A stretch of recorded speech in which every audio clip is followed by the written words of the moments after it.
céleste, sans toi, je ne peux rien faire. Saint-Esprit, sans toi, comme Moïse a dit, il ne partira pas. Sans toi, je ne peux pas parler ce soir. Si je parle, ce serait pour pouvoir parler pour parler. Seigneur, je ne suis pas là non plus pour pouvoir les gronder. Déjà, ce n'est pas mon peuple, c'est ton peuple. Je ne suis pas là pour les gronder. Père, tu es là pour les bénir. Tu es là pour les enseigner. Tu es là pour les encourager. Qui suis-je pour faire autre chose? Et Seigneur, je suis comme eux. Cette parole que tu as mise sur mon cœur, c'est pour moi aussi. Parce que c'est ensemble, nous pourrons aller plus loin avec toi. C'est ensemble, nous pourrons te ressembler. Ce n'est pas moi le modèle, c'est toi le modèle, Jésus. C'est pour cela, Père, ce soir, dans le nom du Seigneur Jésus-Christ, garde-moi. Garde-moi de ne pas parler de rien d'autre que de celui qui nous a donné Jésus-Christ, la parole faite chair. Père, merci. Dans le nom de Jésus, je t'ai prié. Amen. Amen. Amen. Gloire à Dieu. Amen. Gloire à Jésus. Amen. Béni soit le Seigneur. Amen. Ce soir, je veux vous parler, les bien-aimés, le titre de mon message. Crois en ton réveil, il t'amènera à revêtir Christ. Nous sommes l'année 2025 et notre berger, le Saint-Esprit, lui a soufflé cela. Réveille-toi, ô toi qui dors. Hein? Réveille-toi, ô toi qui dors, et Christ t'éclairera. Nous sommes dans ce réveil-là. Quelqu'un ne peut pas donner ce qu'il n'a pas reçu. Si toi-même tu n'es pas réveillé, comment pourras-tu réveiller les autres? J'ai jamais vu quelqu'un qui dort, qui est en train de dormir, réveiller quelqu'un. Je dis, pas coucher, mais dormir. Réveiller quelqu'un qui est debout là. Non, c'est impossible. C'est celui qui est debout qui va le réveiller. Oh, réveille-toi, réveille-toi. Tu es debout, mon frère, tu es debout, ma soeur. Réveille. Le réveil est en toi. Crois en ton réveil, il t'amènera à revêtir Christ. Je vous ai dit, j'ai revêtu mon beau costume. Ce costume-là, quand je rentrerai, je vais l'enlever. Je vais encore me revêtir de plus beau costume en pyjama.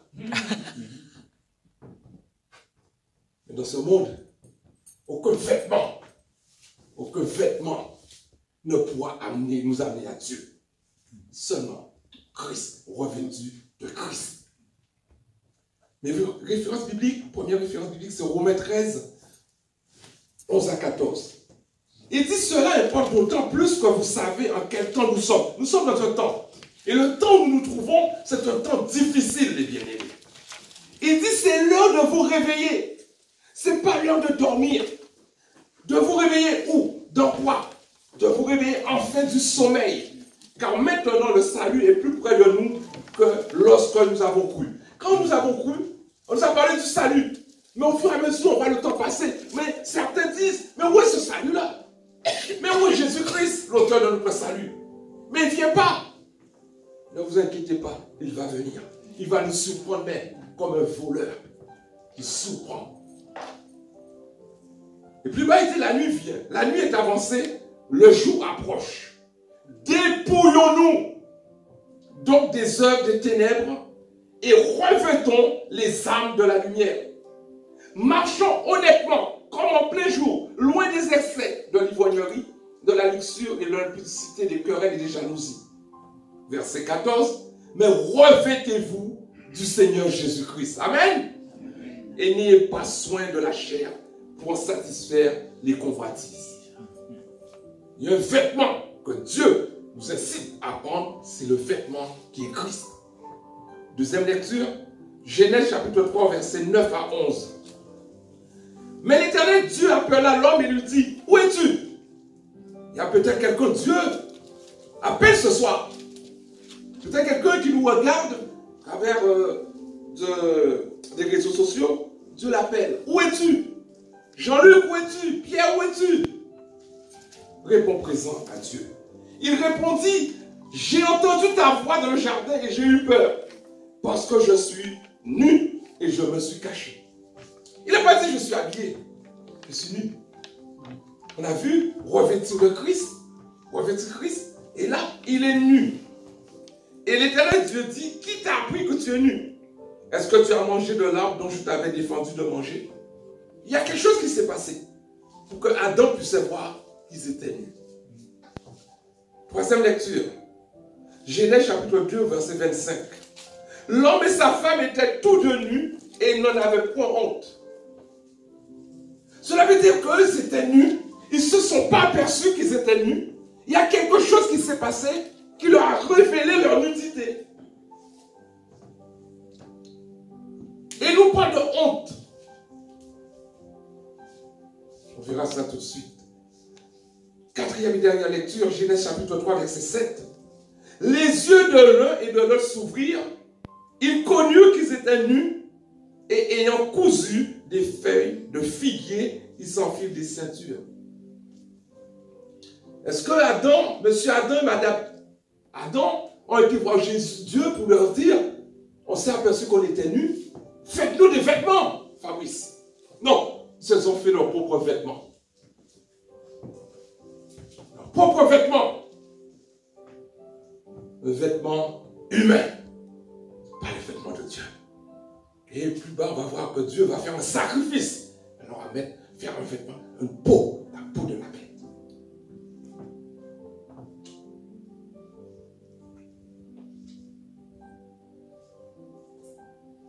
Oh, gloire à Dieu, Seigneur, merci.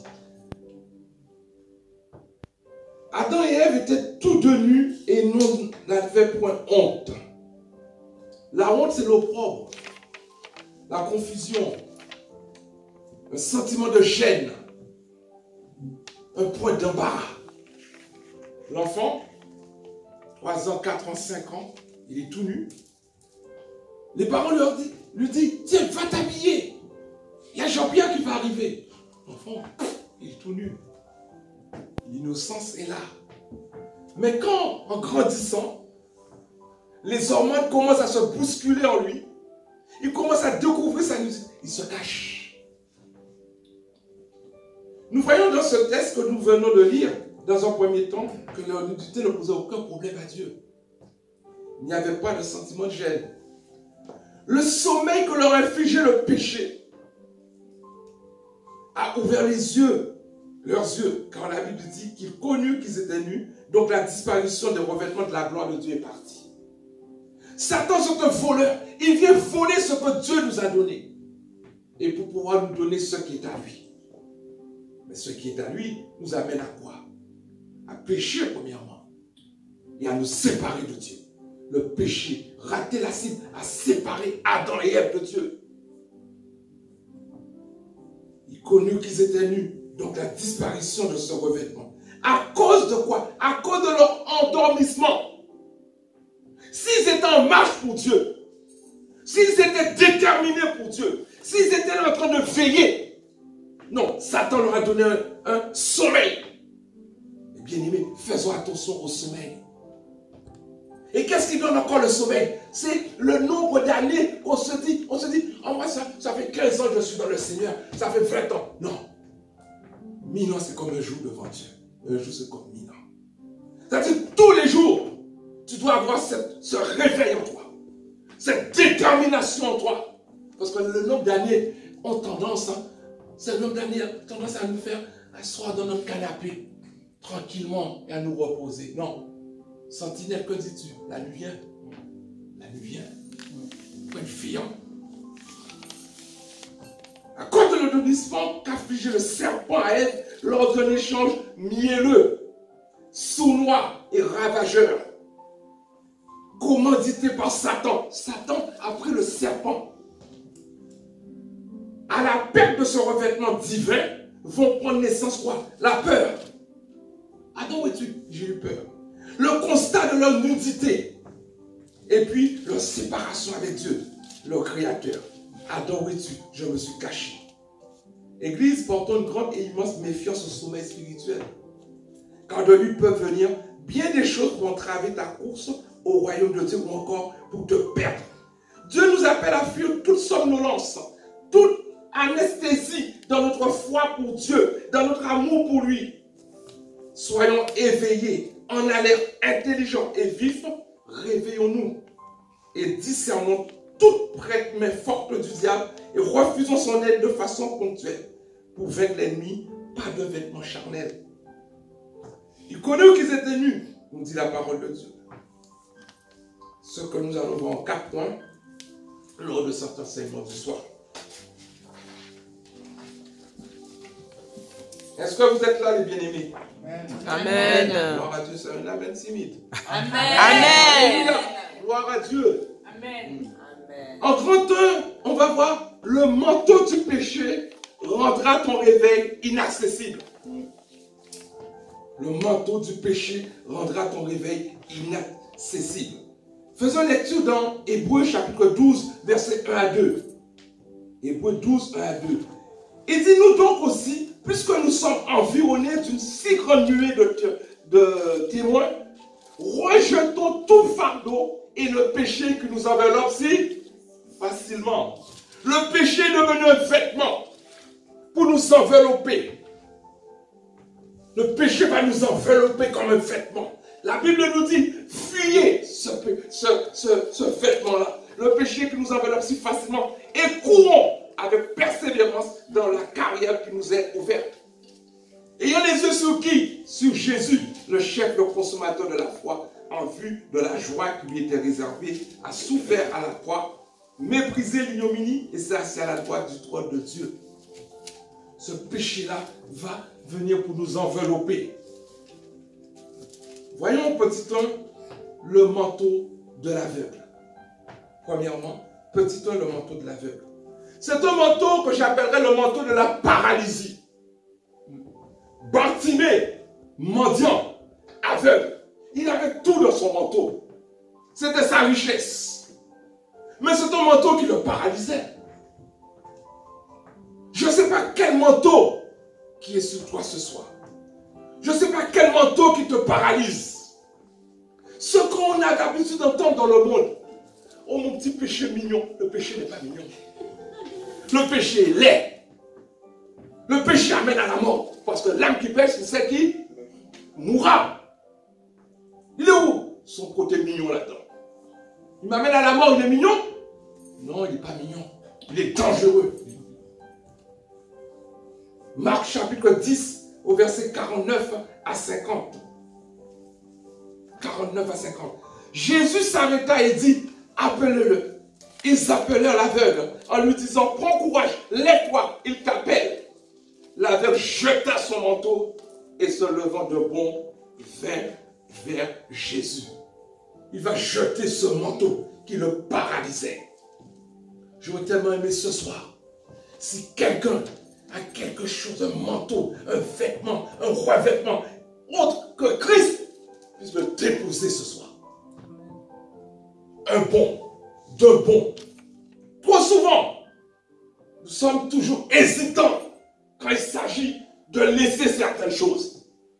On le prend, on le donne à Jésus, on le reprend, on le redonne, on ne sait pas où on en est.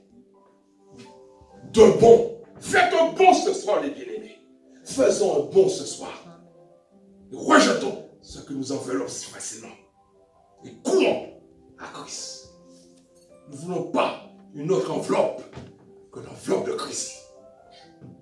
Parce que vous êtes des lettres lues, des lettres écrites de la main de Dieu.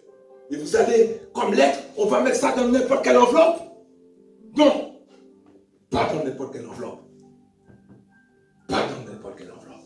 Il y a des enveloppes, quand j'ouvre ma boîte aux lettres, je prends avec le sourire. Et quand je vois c'est les impôts, une contravention, je n'aime pas. Mais il y a d'autres lettres que je prends avec joie. Oui, l'aveugle jeta son manteau. Bartimée désirait une seule chose, le réveil. Il ne voyait pas. Il ne voyait pas Bartimée, le réveil. Ils ont tenté de le faire taire. Tais-toi!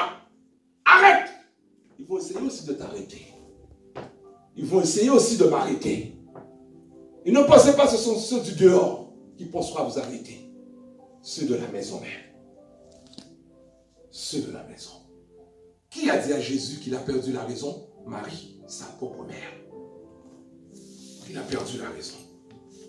Il dit qu'il est devenu fou. Oui, chant d'ici. Qu'est-ce que tu as allé perdre ton temps à l'église? Viens avec nous. Oui.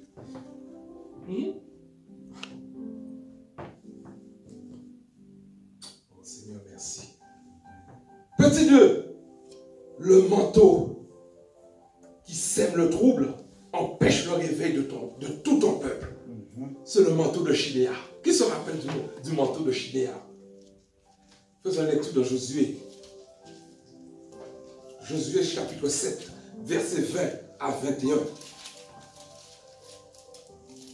Achan répondit à Josué et dit, il est vrai que j'ai péché contre l'Éternel, le Dieu d'Israël, et voici ce que j'ai fait. J'ai vu dans le butin un beau manteau de Chinéa. Waouh, un beau manteau. 200 cycles d'argent et un lingot d'or du poids de 50 cycles. Je les ai convoités et je les ai pris. Ils sont cachés dans la terre, au milieu de ma tente, et l'argent est dessous. Bien caché, hein? Quand on sait qu'on a péché, on le cache bien.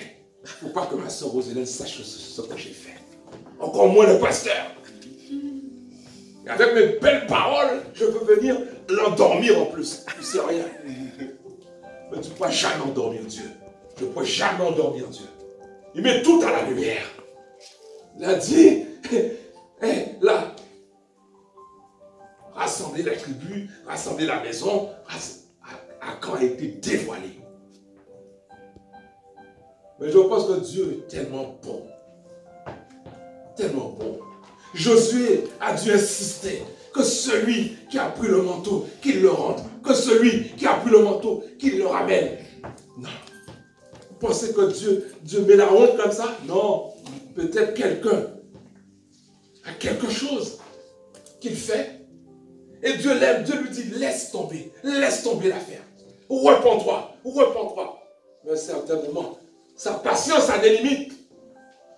Il va permettre qu'il y ait une révélation un dimanche. Il va permettre que le pasteur, ou un frère, ou une soeur, ou l'évangéliste, c'est pas pour t'humilier. Mais comme il y a un bouchon ici, mais il faut bien faire sortir le bouchon. Et ce manteau-là empêchait le peuple d'avancer, d'être en réveil, de bien-aimer. Je vous en supplie, ne soyez pas un Jonas pour l'église. Ne soyez pas un Achan pour l'église. Ne soyez pas de cela pour l'église.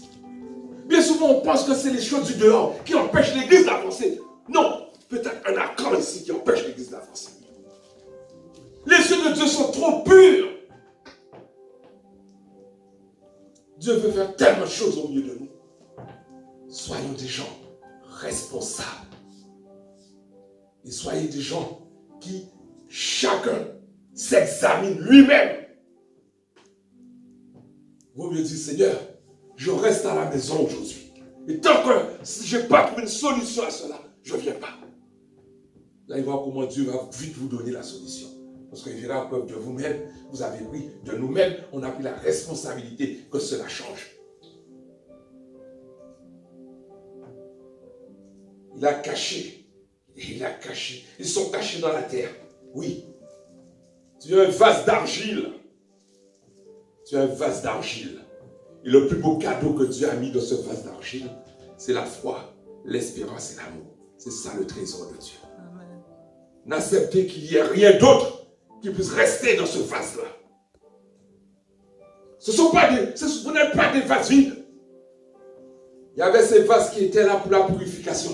Jésus va dire, amenez-moi ces vases et allez les remplir d'eau.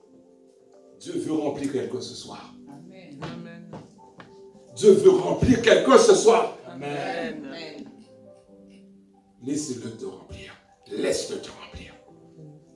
Il va te remplir du vin. Le vin qui représente la joie. Toi qui es triste ce soir, il va te remplir de joie. Amen. Il va te remplir de paix. Il va te remplir d'amour. Il te dit ce soir, je t'aime mon enfant. Oui, ils sont cachés dans la terre. Au milieu de ma tente. Et l'argent est dessous. L'argent est dessous. caché en moi, et au milieu de tout mon être. Oh Seigneur, viens localiser ce manteau de Chiléa.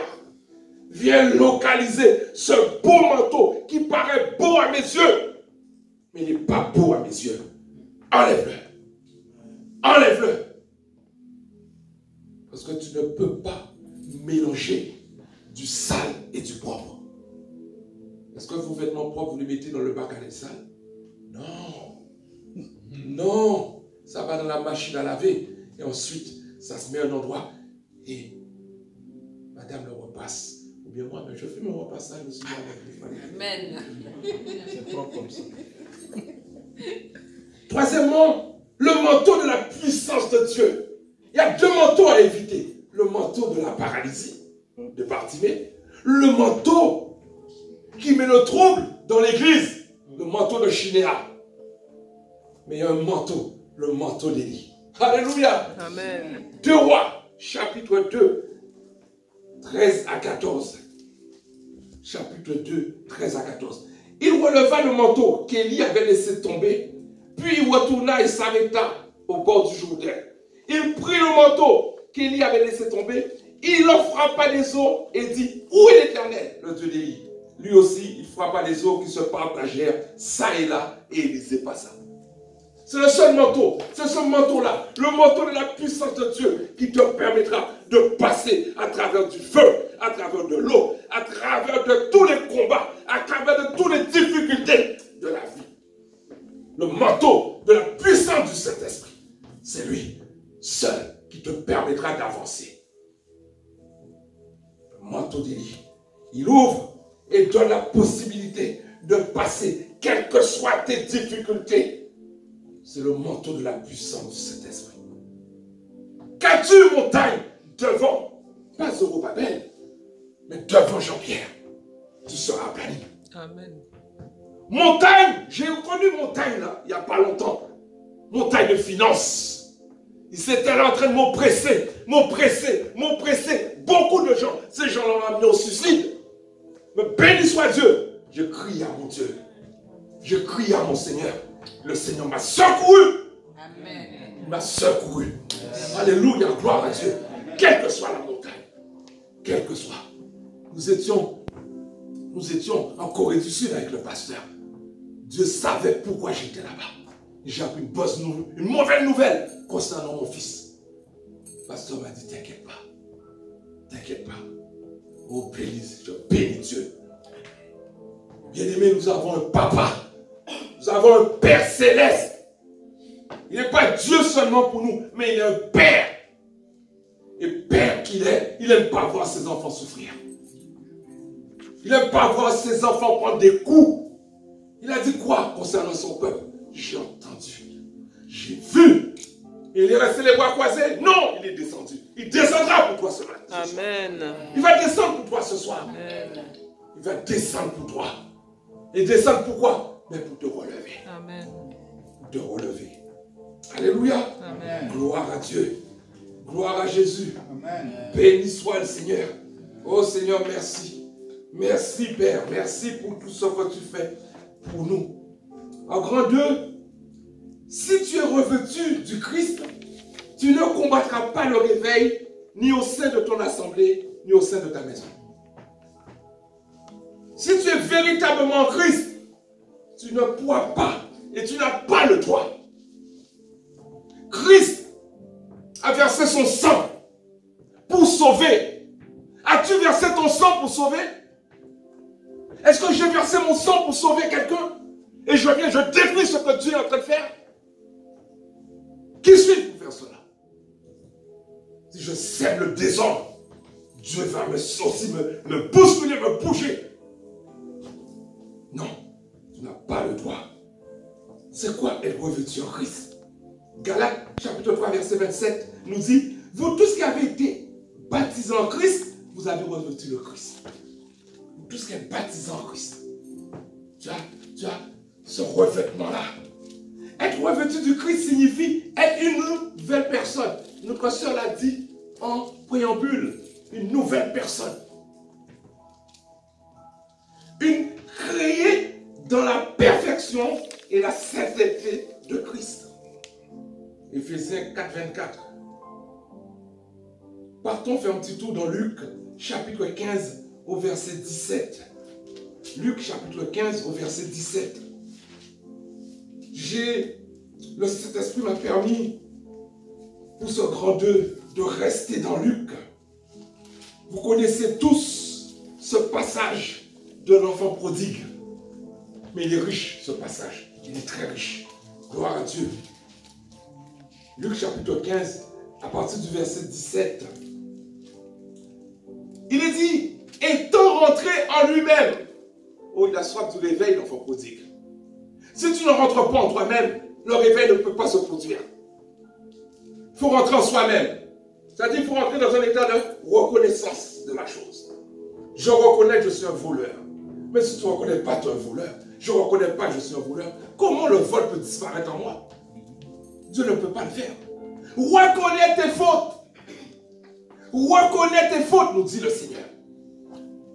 Il dit, étant entre lui-même, il se dit, combien de mercenaires chez mon père ont du pain en abondance?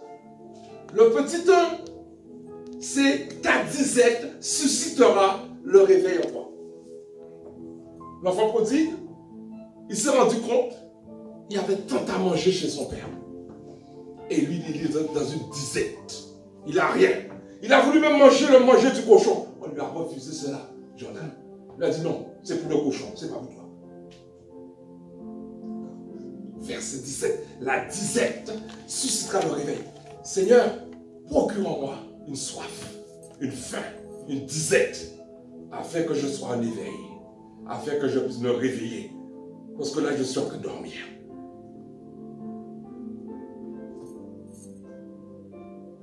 Verset 18 à 21, il dit, je me lèverai, j'irai vers mon père, et je lui dirai, mon père, j'ai péché contre toi.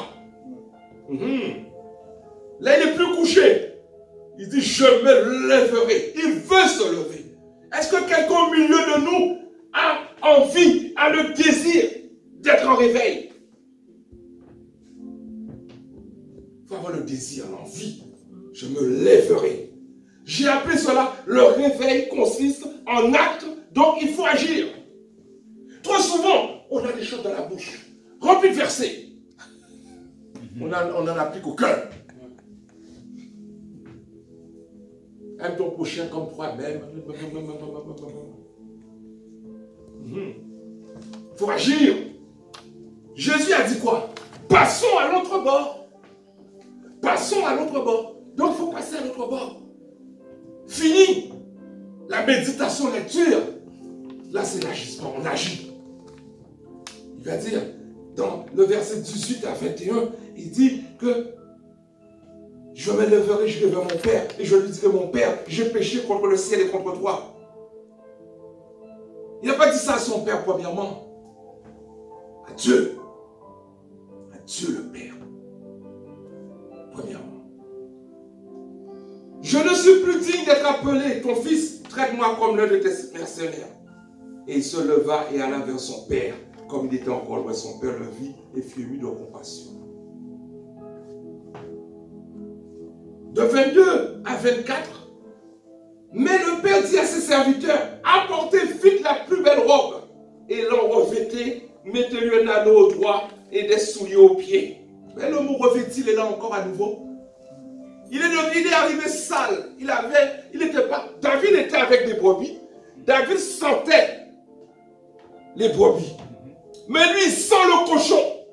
Il sent la cochonnerie. Il sent.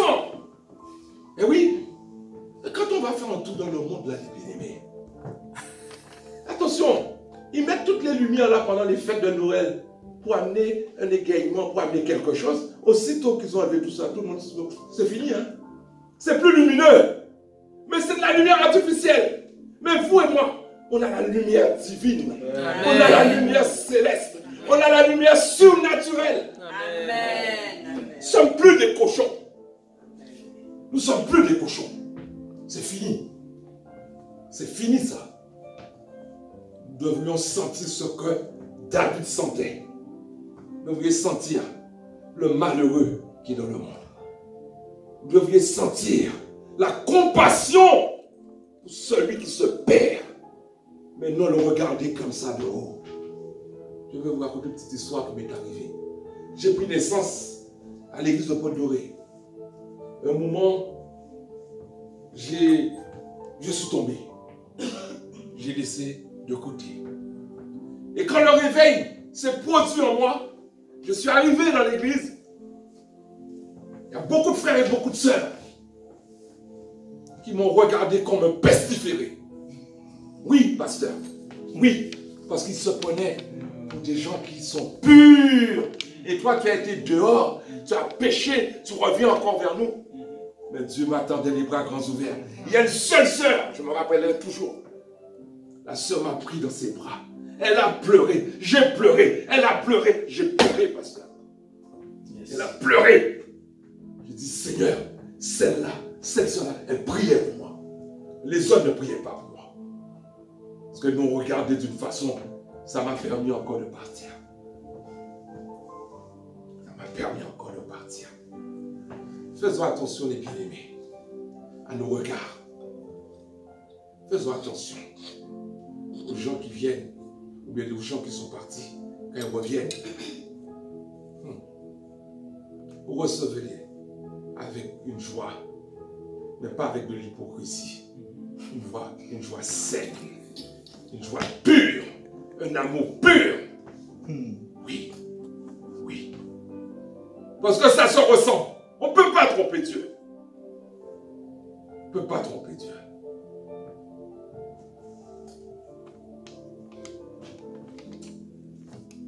Quatrièmement, verset 24. Le verset 24, il est dit, car mon fils que voici était mort, il est revenu à la vie, il était perdu, et il est retrouvé. Ils commencèrent à se réjouir. Le réveil chez l'autre doit te réjouir. Amen. Oui, ça doit te réjouir, le réveil chez l'autre. Il n'est pas venu reprendre ta place. Ta place, elle est là. Il y a de la place en Christ pour tout le monde. Ta place est là. Tu as peur de quoi? Ça fait longtemps que tu es là. Et peut-être, lui qui est parti, il revient, mais il revient avec force, détermination. Il n'a plus envie de repartir. Donc il va mettre le boucher double. Mais toi qui es là, tu es encrouté, tu es assis encrouté. Non, réveille-toi. Et réjouis-toi. Mais ton frère est étincelle qui revient. Amen. Amen. Gloire à Dieu. Amen. Verset 25 à 26. Or, le fils aîné. Ah voilà. Je ne sais pas si vous l'avez remarqué. Il y avait 3 personnes. Le papa, le fils prodigue et le fils aîné. 3 personnes. Quand nous péchons, il y a 3 personnes qui le savent. Dieu, le diable et nous-mêmes. 3 personnes. Et Dieu a tout fait en 3. Hein? La tête, le tronc, le bas. Hier, aujourd'hui, demain. Les cieux, ciel divin, sidéral, atmosphérique. Le Père, le Fils et le Saint-Esprit. 3. Donc, le Fils prodigue est là. Le papa est là. Et le Fils aîné est là. Je voulais choisir lequel que vous préférez parmi les 3.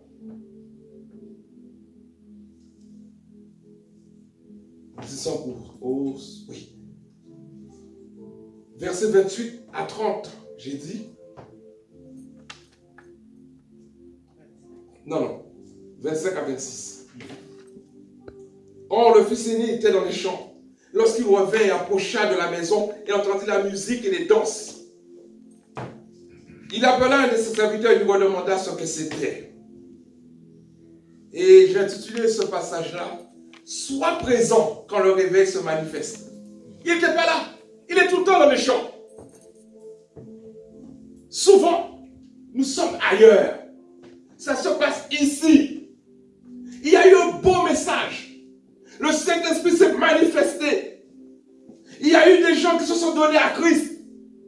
Tu n'étais pas là. Tu n'étais pas là. Tu étais où? Tu étais dans les champs. Il n'était pas là. Et là, tu viens, dimanche d'après, tu te demandes, mais qu'est-ce qui... Ah, mais il y a de la musique. Qu'est-ce qui se passe? Tu n'étais pas là. Il n'était pas là, le fils aîné. Quand Dieu soit présent, quand le réveil se manifeste. Sixièmement, 28 à 30, il est écrit, il se mit en colère et ne voulut pas entrer. Son père sortit et le pria d'entrer. Waouh! Waouh! C'est comme si moi, ma soeur Roselène, ça fait un moment que je ne l'ai pas vue. Des années. Et j'ai entendu que ça n'allait pas bien pour elle. Elle a laissé la main de Christ et je la vois arriver. Je me mets en colère. Qu'est-ce qu'elle vient faire là encore celle-là? Qu'est-ce qu'elle vient faire là? Je me mets en colère. C'est la réaction du fils aîné, ça, les bien-aimés. C'est sa réaction. Que Dieu nous encadre de ne pas avoir de telles réactions. Mais courons vers elle. Saisissons-la. Donnez-lui de la chaleur de Christ. 28 à 30. Il dit, il se mit en colère, ne voulut pas entrer. Son père sortit. Mais il répondit à son père, voici il y a tant d'années que je te sers sans avoir. Il va faire des reproches à son père. Quand Dieu pousse quelqu'un au réveil, ne sois pas en colère et évite de faire des reproches. Évite. Bien aimé, bientôt, il y a des gens, peut-être qui sont partis longtemps, qui reviendront ici. Soyons joyeux. Amen. Disons merci à Dieu. Amen. Ce ne sont pas vos problèmes. Si le serviteur tombe, c'est l'affaire de son maître. Qui es-tu? Qui je suis pour juger? Laissons le Saint-Esprit faire. Laissons faire le Saint-Esprit. Ce n'est pas nous qui amenons les gens à la conversion. C'est nous qui amenons les gens à la conversion. Je ne pense pas. Jésus est patient. Il y a un homme qui avait 100 brebis. Il y en a une qui a disparu. Il a laissé les 99 brebis. Il aurait pu perdre toutes les 99, mais pour une seule brebis. Et quand il l'a retrouvé, il ne l'a pas dit, tiens, oh viens là-bas, oh, ça fait un moment que je te cherche. Non, il l'a mis sur son épaule. Ça veut dire qu'il a donné la direction à nouveau à la brebis. Il a donné la direction à la brebis. Et nous nous permettons de détruire ce que Dieu a construit. Et avec des fois des difficultés, des problèmes. Et nous, on a clé. Tout gâché. Oh Seigneur, aide-nous. Verset 32, pour finir, ce grand 2. Mais il fallait bien s'égayer et se réjouir, parce que ton frère, que voici, était mort, et qu'il est revenu à la vie. Il a été retrouvé. Il était mort. Donc il y a deux sortes de morts. Il y a la mort spirituelle, il y a la mort physique. Il n'était pas mort physiquement, mais il était mort spirituellement. J'ai appelé ça, quand l'endormissement a quitté ton frère, doit se voir chez toi l'égaiement et la réjouissance. Et non la colère. Non la colère. Réjouissons-nous toujours dans le Seigneur. Bien-aimés, je vous ai dit, je ne suis pas là pour vous gronder, mais c'est pour moi aussi ça. Que le Seigneur nettoie notre cœur ce soir. Amen. Que le Seigneur puisse mettre la joie dans notre cœur. Amen. Mais il n'y aura pas de mélange avec ce qui est adamique, notre vieille nature pécheresse. Il veut toute la place, le seul. Son frère était mort. Oui, il était mort, son frère. Troisièmement, refuse tout revêtement charnel, revêt celui qui vient de Dieu et tu seras vainqueur. Combien de vêtements j'ai mis là ce soir? J'ai fait froid. En hiver, on met un nombre, une quantité de vêtements pour se réchauffer. Mon évangéliste Mathieu. Oui. En été, on ne se revêt pas beaucoup, mais on fait tomber, comme dit la chanson, on fait tomber la chemise. On fait tomber les vêtements pour être plus à l'aise. Donc, celui qui vient de Dieu et tu seras vainqueur. Donc, tu ne peux pas prendre des vêtements humains pour pouvoir combattre. 1 Samuel chapitre 17 au verset 8. Samuel, chapitre 17. Oh, gloire à Jésus. Alléluia, gloire à Dieu. Samuel, chapitre 17. Dit au verset 8.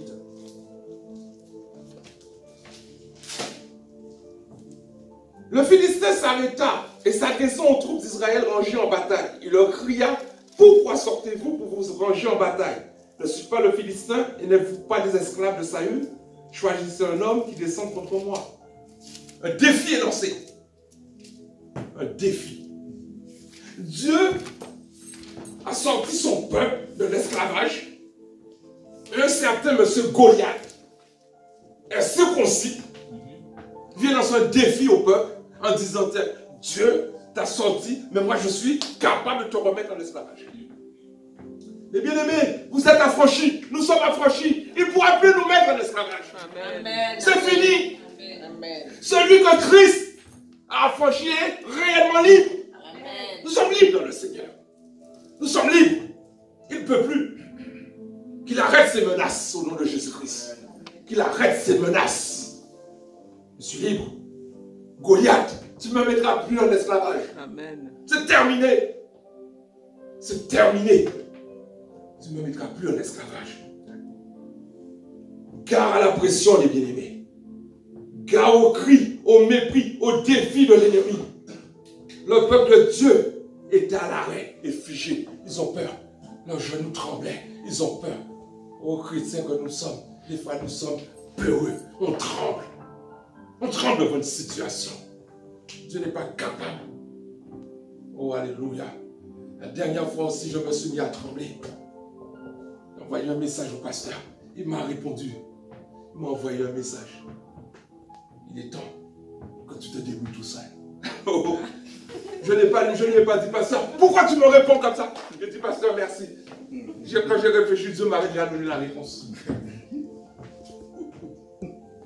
Oui, les bien-aimés. Oui. Et ce que là, j'ai été vers le pasteur. Il y a des fois, on va vers des incirconcis. On va vers des gens qui ne sont pas en Christ pour leur demander de nous guider, de nous diriger. Au lieu de rentrer dans notre chambre, mettre nos genoux, de nous mettre à genoux. Le peuple de Dieu est à l'arrêt et figé, pratiquement anesthésié face à ce géant. Saül et tout Israël sont effrayés et saisis d'une grande crainte. Dans le verset 11, il nous le dit. Il dit, Saül et tout Israël entendirent ces paroles du Philistin. Ils furent effrayés et saisis d'une grande crainte. Qu'est-ce qui te fait peur ce soir? De qui aurais-je peur? Tu as peur de quoi ce soir, mon frère? Jean-Pierre, tu as peur de quoi ce soir? Si le maître est là, tu ne dois pas avoir peur. Il est en moi. Il est là. Ma soeur Roselette, il est en toi. N'aie pas peur. N'aie pas peur. Nous avons dit dans Jean, chapitre 14, que votre cœur ne se trouble point. Ensuite, il a dit quoi? Croyez en Dieu et croyez en moi. Il vient pour mettre la peur. Il vient pour mettre la peur. L'ennemi va mettre en place une stratégie pour t'empêcher de voir le réveil. Le Philistin s'avançait comment? Matin et soir, pendant 40 jours. Il ne s'est pas fatigué. 40 jours, il s'est mis en tête. Il faut que je les ramène en esclavage. Vous croyez quoi? Que Satan va vous lâcher? Satan va me lâcher? Il mettra la pression. Mais on a le bouclier de la foi. Le perméable qui est là. Il va venir nous chuchoter à nos oreilles. Oui, je t'ai entendu. Va dire ça à Jésus. On est un grand frère, c'est pour ça. Je me rappelle mon deuxième fils. Quand le premier, il avait fait quelque chose. Papa, calme. Il venait. Mais c'est la même façon quand il vient. Va voir Jésus. Mais Dieu lui dit, Jésus est là. Dis, vas-y, dis-le à Jésus. Vous parlez par la parole de Dieu. Il est écrit. Le Philistin s'avançait matin et soir. Dieu choisit qui? Dieu a choisi qui? Un grand homme? La même taille qu'un Goliath? Non, un jeune homme. David. Le jeune David. Un jeune homme. pour amener quoi? Le réveil au peuple, parce que le peuple est endormi. Ce ne sera pas toujours le pasteur que Dieu t'enverra. Ce ne sera pas toujours l'évangéliste. Ce sera peut-être un petit, qui est peut-être tout jeune dans la foi. Mais Dieu passera par lui pour t'amener le réveil. Au verset 37 à 40, il est dit, David dit encore, l'Éternel qui m'a délivré de la griffe du lion, de la patte de l'ours, me délivrera aussi de la main de ce Philistin. Les bien-aimés, rappelez-vous toujours des victoires que Dieu vous a données pour combattre l'ennemi. Et dire à l'ennemi, ce ne sera pas la dernière fois que Dieu va me secourir. Il m'a déjà secouru en 2024, en 2023, en 2022. Cette année encore, il me secourra. Amen. Parce qu'il n'est pas le Dieu de temps et pour ne pas être le Dieu d'aujourd'hui. Il est le même hier, aujourd'hui, éternellement, les bien-aimés. Aujourd'hui, hier et éternellement. Oui. Saül, quand il a entendu, Saül dit à David, va et que l'Éternel soit avec toi. Quand il a entendu David dire comment il avait triomphé de toutes ces bêtes sauvages, il ne pouvait pas dire autre chose.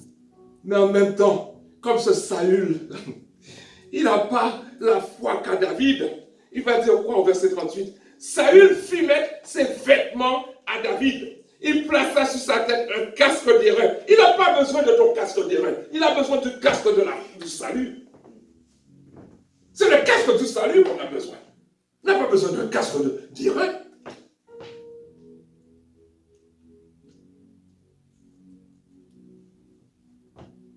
Oui. Et il le revêtit. Oh, le mot revêtit encore à nouveau. Il le revêtit d'une cuirasse. Le bouclier de la foi. Le casque du salut. La ceinture de la vérité. Et à nos pieds, oh, le zèle. Les chaussures de l'évangile, le zèle. Pour courir. Zéler. Même pour voler. Souviens-toi de ce que Dieu a toujours été pour toi. J'ai jamais vu dans la Bible, une défaite de Dieu. Jamais. Il a toujours gagné. Toujours victorieux. Il s'appelle victoire. Pour tout ce qu'il a fait pour toi. Avec lui, tu as toujours connu l'espoir. Si quelqu'un me dit là ce soir, oh, tu sais, il y a des jours, Dieu m'a abandonné. Il y a des jours, Dieu m'a laissé. Et je me suis fait cribler. Non, tu n'as pas abandonné. Tu t'es abandonné tout seul. Tu as enlevé ta main dans sa main. Mais tant que ta main reste dans sa main, tu seras secouru. Et tu auras l'espoir. Oui. Avec Dieu, nous ferons des... Vous l'avez dit vous-même. Hein? Il te sortira de ce piège, de ce sommeil. Amen. Amen. Gloire à Dieu. Gloire à Jésus. Oui, gloire à Dieu. Prends toutes les armes de Dieu et avance en direction de l'ennemi. Revêtez-vous de toutes les armes de Dieu afin de pouvoir tenir ferme contre les ruses du...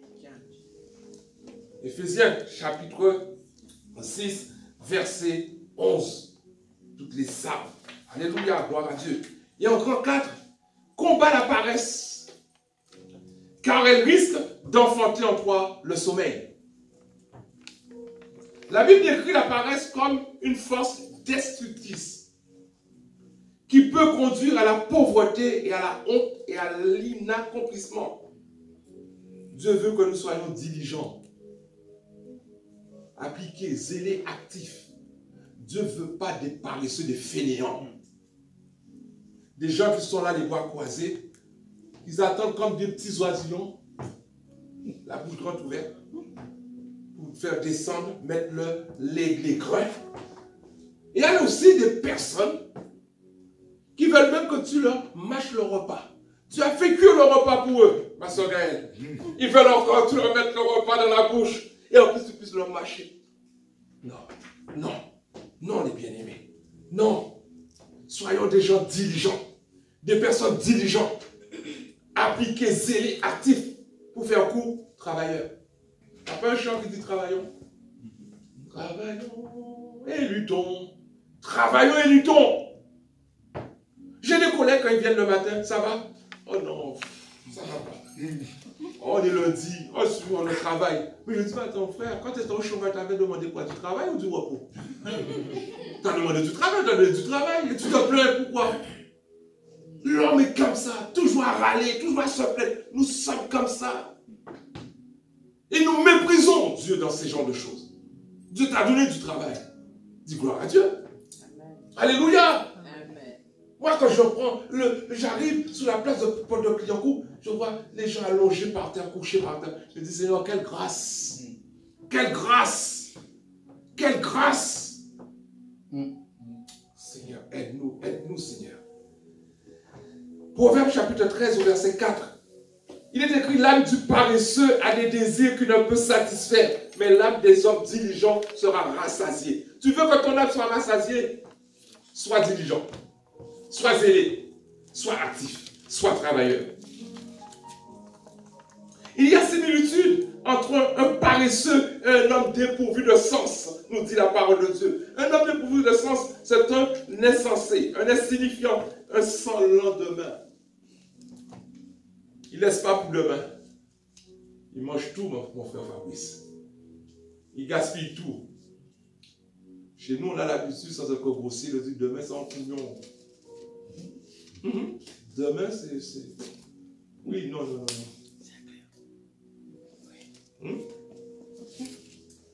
Proverbe 24, 30 à 34, il est écrit, Proverbe 24, verset 30 à 34. J'ai passé près d'un champ d'un paresseux et près de la vigne d'un homme dépourvu de sens. Et voici les épines. Ils croissaient partout. Les ronces en couvraient la face. Ma soeur a parlé de ronces ce soir, n'est-ce pas, ma soeur Esther? Je ne savais pas que tu allais parler de ça. Et le mur de pierre était écroulé. J'ai regardé attentivement et j'ai tiré instruction de ce que j'ai vu. Et quelle a été cette instruction? Il dit un peu de sommeil, un peu d'assouplissement, un peu croiser les mains pour dormir, et la pauvreté te surprendra comme un rôdeur, et la disette comme un homme en armes. Waouh! Quel constat! Du manque de réveil, hein? Il est arrivé à l'homme paresseux, dépourvu de sens, pauvre. Dieu a une solution pour ta paresse à travers de la fourmi. Proverbe 6, verset 6 à 11. Oh, je vais le lire celui-là. Oui, c'est bien, on va le lire. Rapidement, parce qu'il faut qu'on ait bien aimé. Oula. Oh Seigneur, merci. Gloire à Dieu, gloire à Jésus. Est-ce que ça va les bien-aimés? Amen. Ne vous ai pas trop secouré ce soir? Oh non. Jusqu'à un peu quoi. Oh, jusqu'ici ça va, mon frère. Alléluia. Verset 6. Va vers la fourmi paresseuse. Considère ses voies et deviens sage. La première leçon qu'on peut tirer de la fourmi, c'est sa sagesse. Qui veut dire, la fourmi, avant l'hiver, pendant l'été, il va remplir son garde-manger. Il va faire de la provision, pasteur. Il va faire de la provision. Est-ce que tu fais de la provision? Est-ce que tu attends? Est-ce que j'attends que je sois dans des problèmes pour pouvoir prier? Il faut prier avant. Seigneur, je te prie pour que cela ne puisse pas m'arriver. Seigneur, je te prie pour que tu puisses me garder. Ce qui arrive aux autres doit nous donner une leçon. Seigneur, je ne veux pas passer par là. Garde-moi. Je ne suis pas plus fort que lui, mais j'attends ton aide. Garde-moi. Elle n'a ni chef. Waouh. Moi, j'ai un chef au travail. Vous aussi, je pense. Ni inspecteur, ni maître. Cela veut dire, elle est responsable. La fourmi est responsable. Soyons des gens responsables. Le pasteur est parti en voyage. Est-ce que c'est la porte ouverte à tout? Le pasteur n'est pas là? Est-ce qu'on a besoin du pasteur à chaque fois comme un enfant, un bébé? Soyons des gens responsables. Et quand lui, il va entendre, waouh, j'étais pas là, mais l'église est restée droite. Le programme a été respecté. Mais la confiance sera là. Il va encore nous donner plus encore de confiance, n'est-ce pas? C'est ce que Dieu fait. Quand Dieu voit qu'on est fidèle dans les petites choses, il nous confie les grandes choses. La fidélité commence par la responsabilité. Elle prépare en été sa nourriture, elle amasse pendant la moisson de quoi manger. Paresseux. Oh, Dieu, tu nous appelles encore paresseux, tu vas fort quand même. Hein? Jusqu'à quand seras-tu couché? Le paresseux n'est pas debout, il est couché.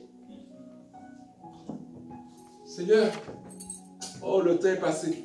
Oh Seigneur, merci. Merci pour donne-moi une bonne nuit. Oh, gloire à Dieu, alléluia, amen. Tu as prié? Oui, j'ai prié. J'ai prié pour ma nuit. Paresseux, tu ne peux même pas te lever, te mettre à genoux et de prier, de demander, Seigneur, garde-moi, donne-moi une bonne nuit. Et si tu me gardes demain, que la première pensée soit pour moi. Tu as fait vite. Tu as fait vite avec toi-même, pas avec Dieu. Quand tu te lèveras-tu de ton sommeil? Une question est posée. Quand te lèveras-tu de ton sommeil? Un peu de sommeil, un peu d'assoupissement, un peu croiser les mains pour dormir. Et la pauvreté te surprendra comme un rôdeur. Il la disait comme un homme sans armes, un homme désarmé. Est-ce que dans ce monde, on a le droit d'être désarmé? Non. Armé. Armé. Armé. Avec l'épée de l'esprit.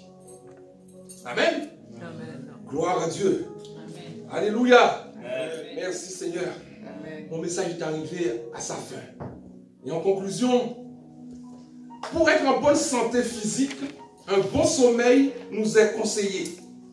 Dans le monde spirituel, en revanche, ne nous pouvons pas nous assoupir, encore moins nous endormir.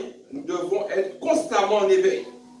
De la même façon que Dieu veille sur toi jour et nuit, il t'assure sa confiance et celle-ci t'apporte la paix même dans tes nuits. Comme l'indique la parole de Dieu dans le Psaume 4:9, je me couche et je m'endors en paix, car toi seul, ô Éternel, tu me donnes la sécurité, ma demeure. Les bien-aimés, fuyons le sommeil dans la vie en Christ, car il est dangereux, nous rend paresseux et voire même pauvres, et nous risquons de mourir. Dieu ordonne même que nous ne dormions pas comme les autres dorment. Ne dormons donc point comme les autres, mais veillons et soyons sobres. 1 Thessaloniciens 5:6. Église, refusez la position du mort, qui se manifeste dans le fait d'être allongé. Mais soyez debout, en marche, dans la voie que Dieu a tracée pour vous. Que Dieu vous bénisse, que Dieu vous bénisse. Amen. Amen. Amen.